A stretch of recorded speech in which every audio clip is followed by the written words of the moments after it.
여러분 안녕하십니까, 반장입니다. 우리나라 대표팀은 오만과 역대 전적에서 5번 만나 4승 1패로 압도적 우위를 기록하고 있지만 우리에게 오만은 오만 쇼크라는 PTSD를 안겨준 나라로 각인되어 있습니다. 여기저기 동네북이 되어버린 한국 축구. 팬들의 지지를 받지 못하며 무전술로 1차전 홈에서 약체 팔레스타인과 0대0으로 비기며 축구 팬들을 충격과 절망의 나라 속으로 보냈던 홍명보 감독 역시 이번 오만전에서 또 패한다면 단 2경기만에 경질설에 시달리며 헬게이트를 열게 될 것이 분명하기에 이번 오만전은 반드시 승리가 필요했습니다.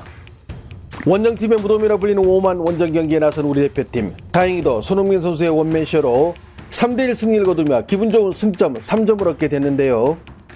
우리 대표팀은 전반 초반부터 몰아치며 전반 10분 황희찬의 중거리 대포로 선제골을 뽑으며 기분 좋은 출발을 시작했으나 이후 분위기를 오만해내주며 전반 추가 시간 수비수 정승현이 자책골을 내주며 1대1로 아쉽게 전반전을 마무리했습니다.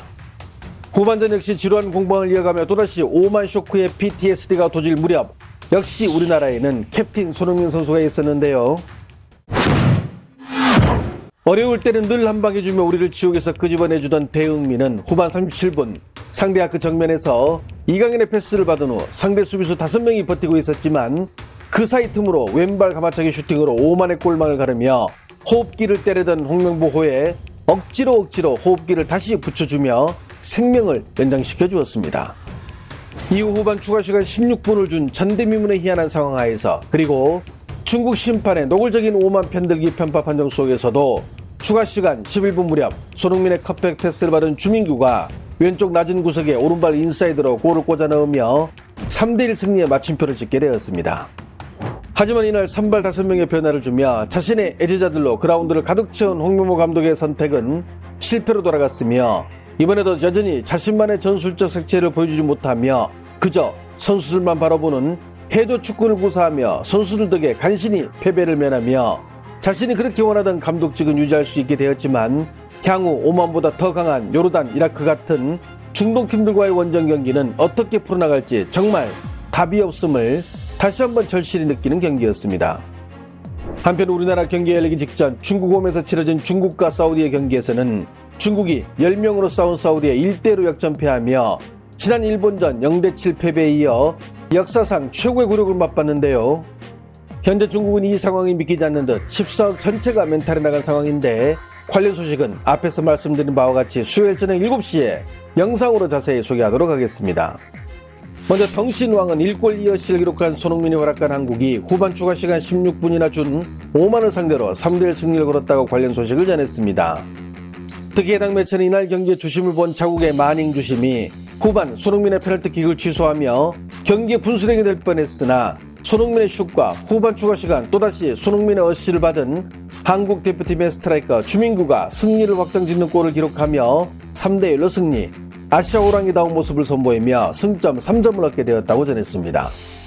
스포츠 소식을 전문으로 전하는 매체 뇌속체육은 정승현의 자책골을 기록했지만 손흥민이 3골에 모두 관여하며 한국이 오만의 3대1 승리를 거뒀다고 보도했습니다. 매체는 경기의 주요 장면을 하나하나 영상으로 보여주며 자세한 설명을 곁들였는데요.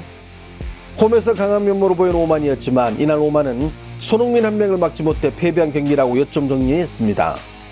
특히 경기의 백미로 사실상 승부를 결정지은 장면은 82분 오만 수비수 5명이 밀집 수비로 손흥민을 막았지만 그 틈새로 정확하게 왼발 슈팅으로 골을 넣은 장면을 꼽으며 홈에서 무적을 자랑하던 오만은 결국 이 한 방으로 전의를 상실, 후반 추가 시간 주민규의 추가골은 사실상 오만을 그대로 주저앉게 만들었다고 경기 내용을 분석했습니다.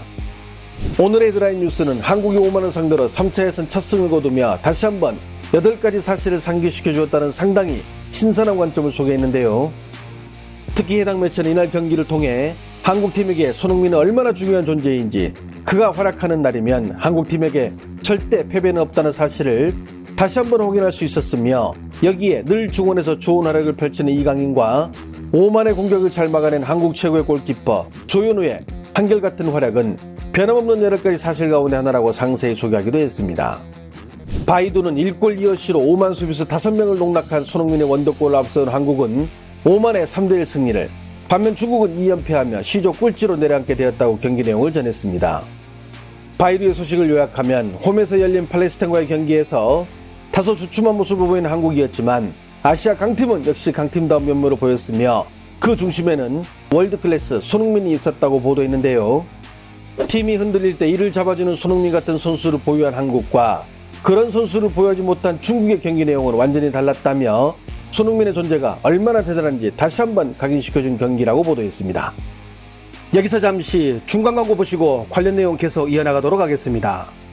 최근 해외 경매 사이트를 통해 우리의 것이 한국이 아닌 다른 해외로 거래되는 일이 빈번하게 발생하고 있습니다.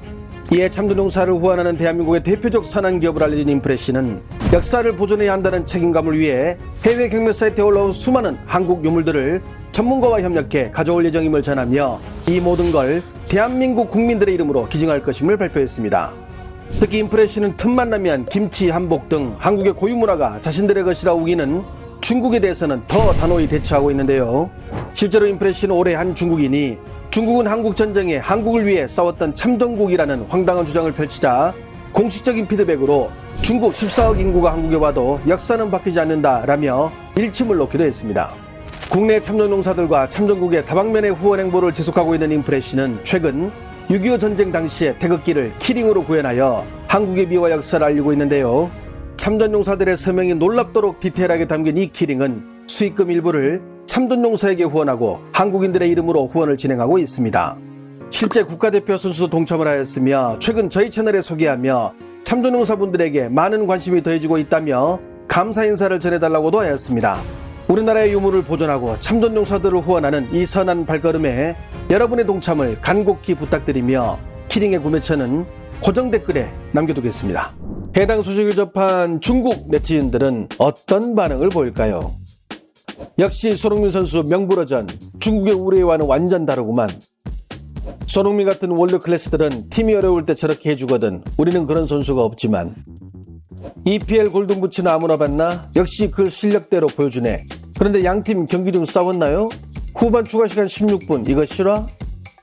오만 수비 보니 중국 축구 수비가 생각남. 확실히 한국이 중동 국가는 잘 두드려 팸. 오만이 후반 추가 시간을 16분이나 주면서 한번 이겨보려 했는데 한국이 또 골을 넣을 줄은 몰랐겠지. 양발을 잘 조절했으며 대단한 능력을 보여준 소니. 반면 우리 우레이는 오늘도 스텔스 기능 쓰며 경기장에서 모습을 드러내지 않았음. 누가 설명 좀. 아니 연장전이 15분인데 후반 추가 시간 16분은 축구 역사상 최장 시간 아닌가요? 손가들 잘 봐라. 손흥민이 중요할 때 어떤 역할을 하는지. 우리 우레이는 중요할 때 문전 앞에서 넘어지잖아. 레벨 차이가 정말. 한국은 전부 개인 능력으로 이기지 뭐 특별한 전술은 없음. 한국팀에는 신기한 능력이 있는 듯 한국이 앞서가니 오만 팀이 아파서 그라운드에 눕는 선수들이 사라짐. 마닝 주심 대단한 듯 추가 시간을 16분이나 주다니. 그런데 손흥민 페널티킥은 왜 취소하셨나요? 한국은 손흥민처럼 경기 전체를 완전히 바꿀 수 있는 선수가 있지만 중국은 그런 선수가 없다는 것이 양국의 차이. 소니 이번 주 북런던 더비에서 한 골 부탁합니다. 역사상 가장 화려한 라인업으로 고작 이런 경기를 하고 있다며 한국 팬들도 엄청 실망할 듯. 그런데 한국의 저 감독은 아무 쓸모도 없는 듯 뭘 하는지도 모르겠고 전부 선수들이 개인 능력으로 경기하고 있음. 한국 축구 역사상 가장 화려한 라인업을 보유하고 있지만 피파 랭킹이 53계단 밑에 있는 오만을 상대로 전술보다는 선수 개인기에 의존해 승리를 챙긴 홍명보 감독. 지난 아시안컵에서 실패하는 수비라인을 다시 가져오는 등 도대체 무슨 축구를 하려는지 도무지 알 수 없는 홍명보 감독은 손흥민 선수에게 큰절이라도 올려야 할 판입니다. 좋아요와 알림 설정은 저 영상을 만드는데 큰 힘이 됩니다. 시청해주셔서 감사합니다. 행복한 하루 보내시길 바랍니다.